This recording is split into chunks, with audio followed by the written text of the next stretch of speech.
Spider-Man just crossed the $2 billion mark worldwide, and that number is putting the spotlight on something DC probably doesn't want fans talking about. Because while Spider-Man Brand New Day continues climbing toward a projected $2.1 to $2.2 billion worldwide, Supergirl has become one of the biggest financial disappointments associated with the new DC universe. And now, Milly Alcock is responding.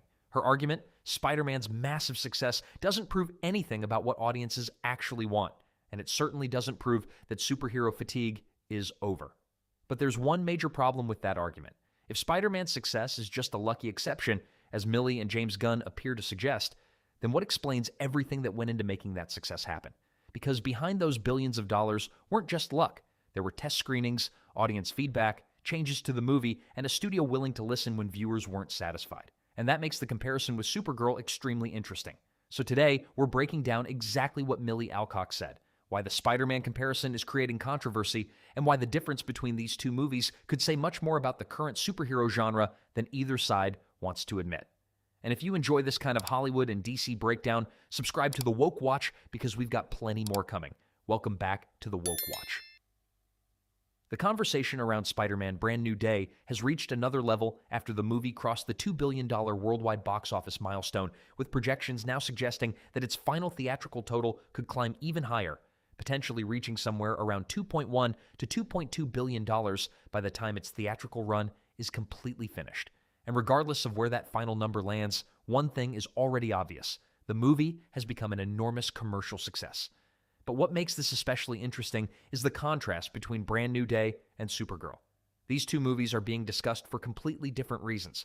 One is breaking records and attracting massive audiences. The other became surrounded by controversy, disappointing financial results, and an increasingly heated debate about what went wrong. And now, people connected to Supergirl are being forced to respond to that contrast. We've already seen James Gunn defend the movie. We've seen writer Anna Nogueira address the criticism. Warner Brothers' leadership has also attempted to put the situation into perspective. And now, Milly Alcock has weighed in directly. Her comments focused heavily on whether Spider-Man's enormous box office performance actually tells us anything about what modern audiences want from superhero movies. According to Alcock's argument, it doesn't. She essentially pushed back against the idea that Brand New Day making more than $2 billion proves that superhero fatigue isn't real. She also defended the creative direction of Supergirl, arguing that the film represented a necessary change for the superhero genre and suggesting that its approach was different from the traditional formula audiences have become accustomed to. And then she went even further. Alcock argued that the superhero genre has developed a toxic fandom problem, particularly when female characters and female performers become involved. Her position was that women can face hostility simply for taking on these roles, regardless of how they actually perform. That's also why she said she agreed with James Gunn's previous comments about the reaction to Supergirl. From her perspective, even if Spider-Man reaches $2.2 billion, that doesn't automatically make it a more valuable or meaningful movie than Supergirl. And that's an important distinction to make. A movie's box office obviously doesn't determine its artistic quality. A movie can make billions and still receive criticism for its story. Another movie can make very little money and still have a passionate fan base. That's completely true. But there's another side to this argument that can't simply be ignored. Box office numbers do tell us something. They tell us whether millions of people were willing to spend their money to watch a movie. And that's where the comparison becomes much more complicated. Alcock also argued that audiences aren't necessarily choosing movies simply because one character is more popular than another. She suggested that the identity and history of the character play a major role in audience interest, and she pointed toward the difference between Spider-Man and Supergirl as an example. She also argued that Hollywood has historically undervalued female-led roles compared with male-led franchises. That's clearly a broader debate, and it's one that goes far beyond these two movies. But here's where I think the argument starts falling apart. Because if the explanation is simply that Spider-Man succeeded because he's Spider-Man, then we're ignoring everything that happened behind the scenes. The success of Brand New Day didn't simply appear out of nowhere.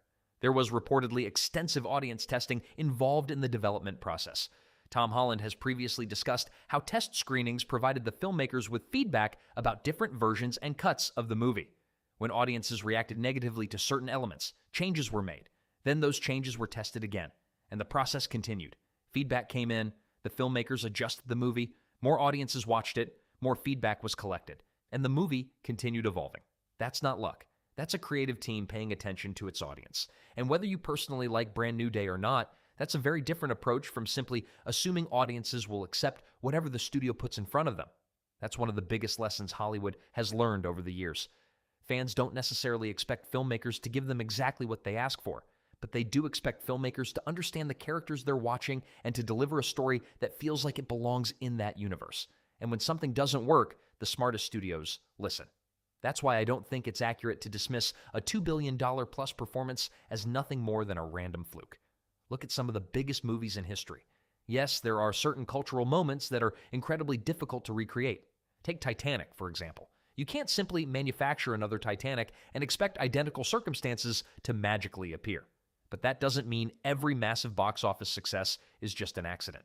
Sometimes the timing is perfect. Sometimes the characters are beloved. Sometimes the marketing connects. Sometimes the movie itself delivers exactly what audiences were hoping to see. And sometimes all of those factors come together.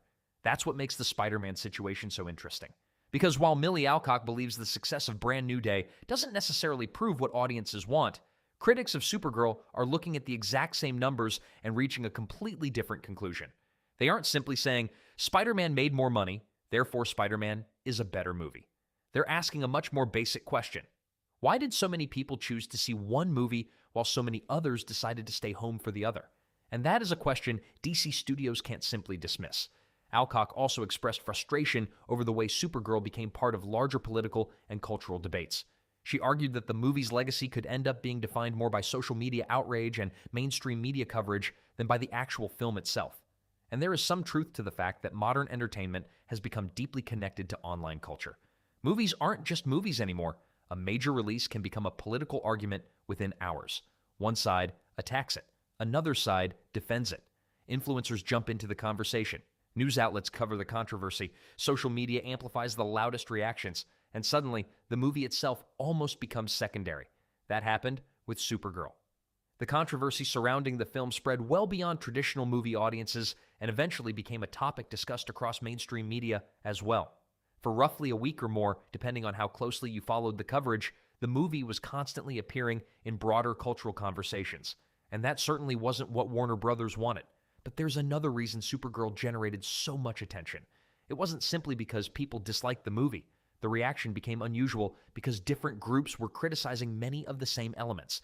Some critics focused on the screenplay, others attacked the dialogue. Some questioned the world building, others criticized individual performances, and one of the most common complaints was that the movie didn't deliver a convincing character arc by the end. That's particularly important because the film was repeatedly defended as a story centered around personal growth and redemption. Yet many viewers came away feeling that the conclusion didn't fully deliver on that promise.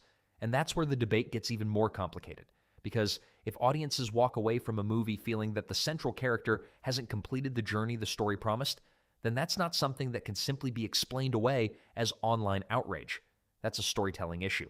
At the same time, there were elements of Supergirl that audiences did respond to. One of the most frequently mentioned positives was Jason Momoa's portrayal of Lobo.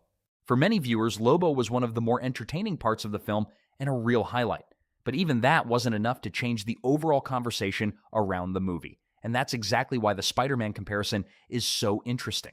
The real question isn't whether Spider-Man is more valuable than Supergirl, it's whether the industry is actually learning from what audiences reward and what they reject. If Brand New Day keeps heading toward that $2.1 to $2.2 billion range, it becomes very hard to call it just luck. At some point, repeated audience behavior becomes a clear pattern. And DC Studios now has to ask what that pattern means for the future of the DCU. Was Supergirl just an isolated misfire? Was it a marketing issue? A story problem? Did audiences simply not connect with the character? Or did DC misread what viewers actually wanted? Those are the real questions, far more important than debating which character is better. Because Hollywood doesn't run on theory alone. Studios spend hundreds of millions on these films, and audiences ultimately vote with their wallets. The box office is one of the clearest signals we have. So the real question now is whether DC Studios will actually learn from this or keep blaming social media, toxic fandom, or timing. Because if Spider-Man Brand New Day lands anywhere near that $2.2 billion mark, the conversation about the future of superhero movies is only going to get louder. And I want to know what you think. Do you agree with Millie Alcock that Spider-Man's success doesn't really prove audience demand? Or is Brand New Day showing exactly what people still want to see? And what should DC take away from the gap between these two films? Let me know in the comments below.